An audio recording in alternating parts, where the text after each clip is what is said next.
will be breaking a quam. A lot of fear for the video. The Boko Haram no bandits come down on a fegalino. Social media hanaga police na fela haka. Police na fela haka se hagaba. Imana musipu misi point that in asole announcer. When the police are be sina no on this vigilante no boro bandit no boro the free has to deny ya this thing. Deny ya when one boy say that he decide he deny ya fi but on the police ganya boku.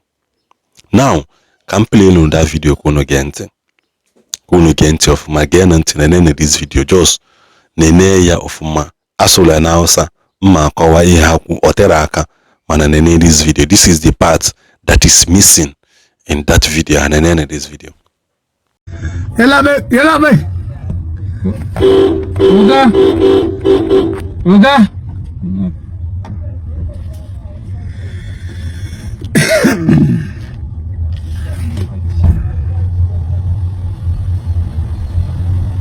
That's it. Wannan ba da yawa take. Asana akwai matsala. mu Yar mutanen ne ba ta ganin su haka bai.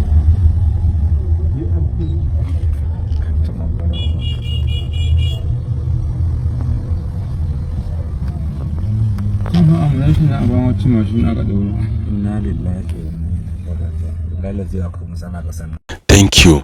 I'm in that short video. Gente ka nkọwala gị. Mgbe ahụ onye ahụ na-egbu hon pim o si ya yan lakpe jara in other words that okwu ahụ in terms of itu mmadụ afa esi ya nna ya okwu na-efe. Then o wee sụkwa ọzọ wee sị that n'obodo anụnwa egwu dị nwanna ngere akwai matsala. In other words n'obodo a na egwu dị na ha afun bero ndị ya in this number. That is what he said. O si na n'obodo a na egwu dị.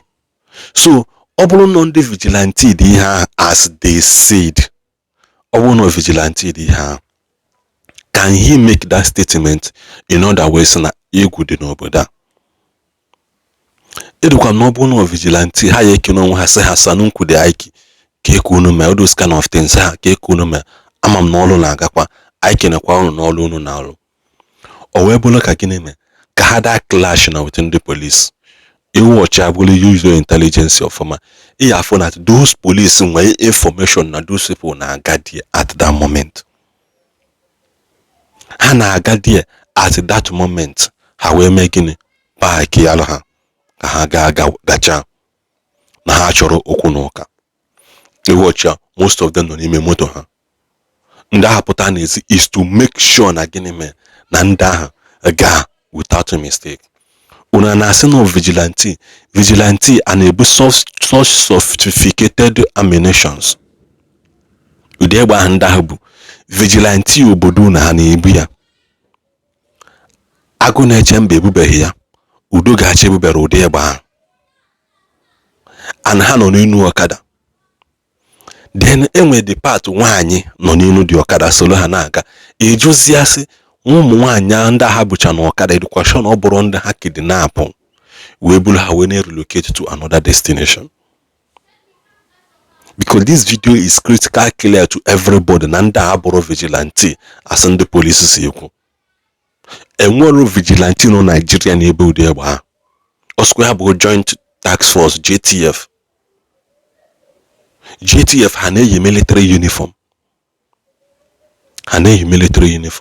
Ọ bụrụ na ị pay attention to all the ihe niile na-eme na Nigeria ma ebe egbulu se, you find out that na ndị army or ndị police na ndị ha na-anwụ ụma enye ha ọda sị ha unu ejekwa n'ebe dị otu a ka ndị agacha or unu egbukwana ha until emechi ha na-eme.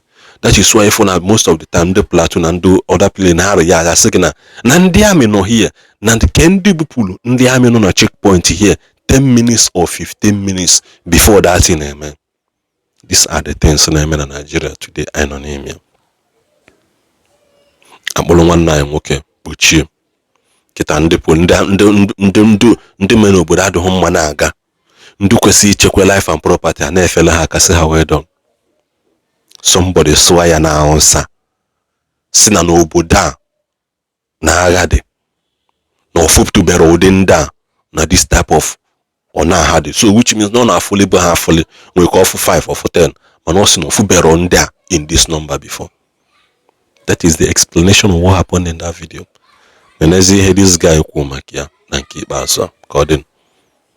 When President Donald Trump said Nigeria is a disgraced country, people ranted and people shouted and said, why will you say something like that Nigeria is a disgraced country? And then sometimes ago also, Peter Obi said, we are finished as a nation.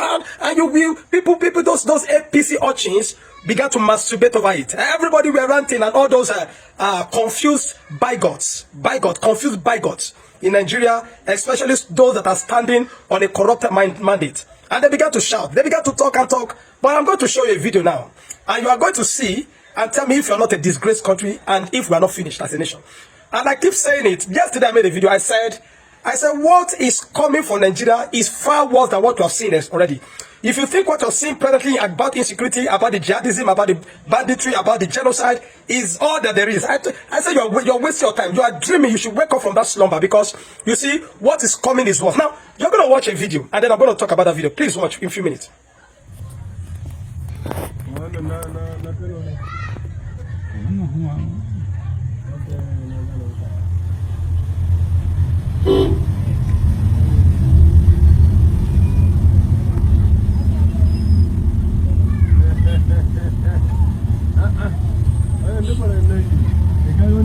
Kai me yasa kake haka ne Aminu? Kai wani ma me yasa kake haka ne Aminu? Me yasa kake haka ne? Sun tubo argument ne.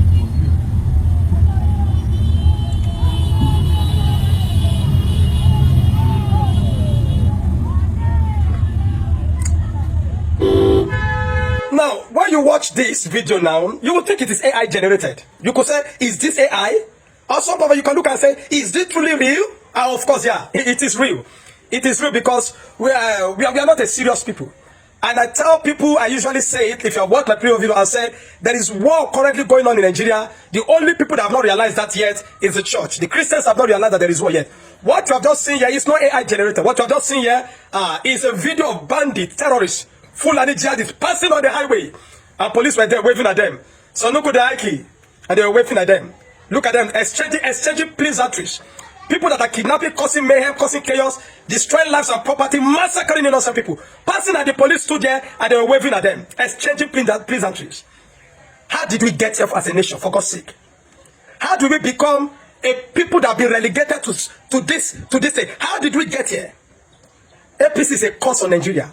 And sometimes I look at it and say, probably APC was set to deal with Nigeria because we have had good people in governance, but we spat on them. We spat on them. We are ungrateful. And probably God allowed it because, see, how did we get to a level that bandits and terrorists were passing, and the police were waving at them? They were exchanging pleasantries. Look at them. When we talked about the fact that the military is compromised, so when I begin to tell you that you should defend yourself, when I told the Plateau people that they should defend themselves, some of them came up and then they were trying to, make unnecessary noise. I told you the military cannot save you. The police will not save you.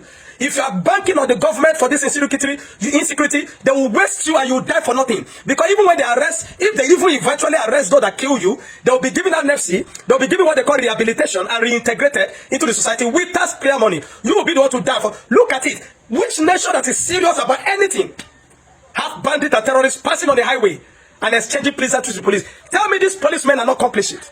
Tell me they're not part and parcel of the problem in this nation. Tell me the army is not complicit. I've been saying it and I've never. We know, we see this thing, we know them. When we tell you, you should believe it. Get it into your head. So if you don't look for mechanisms to defend yourself, you just fall victim and you lose your life. The good destiny God has for you will be wasted.